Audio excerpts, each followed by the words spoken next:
Pourquoi dit-on « vache » dans les expressions françaises? Si vous êtes sur la terre ferme pour écouter cet épisode, on dira que vous êtes sur le plancher des vaches.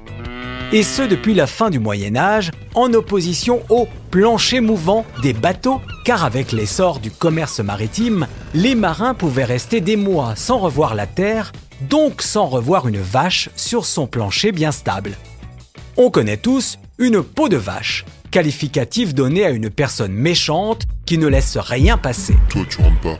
Cette expression date de la fin du 19e siècle et se base sur les coups de patte arrière que peut donner une vache quand elle n'est pas contente. On dit d'ailleurs aussi « donner un coup de pied en vache ». Le mot « peau » est utilisé ici de manière péjorative, comme pour une vieille peau par exemple. Cette expression « peau de vache » est aussi depuis les débuts de son utilisation une insulte envers la police.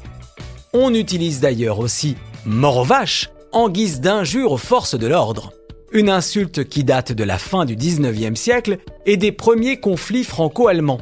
En effet, sur les postes de sentinelles germaniques, il était écrit « vache » qui en allemand veut dire « garde ».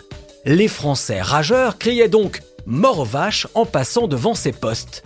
L'expression est ainsi restée dans notre langue pour s'étendre à tous ceux qui portent l'uniforme. Depuis le début du XVIIIe siècle, quand on vit dans la misère et les privations, on dit qu'on mange de la vache enragée.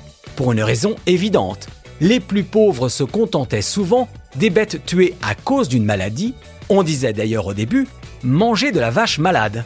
C'est d'ailleurs à cause de cette maladie que l'expression est utilisée maintenant pour décrire une personne énervée, comme s'il avait été contaminé par un animal enragé.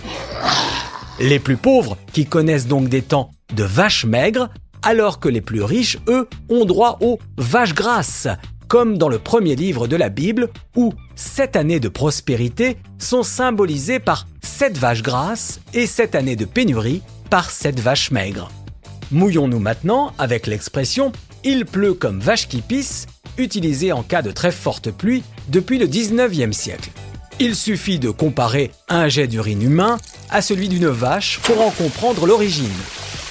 Saluons le premier observateur qui a eu l'idée de cette comparaison.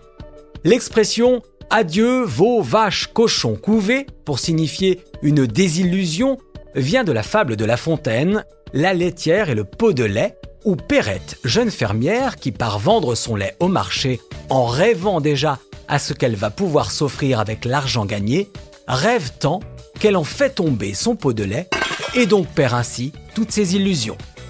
Vous avez constaté qu'ici, on essaie de parler correctement notre langue. Si ce n'était pas le cas, on pourrait dire qu'on parle français comme une vache espagnole. Une expression qui vient du Pays basque.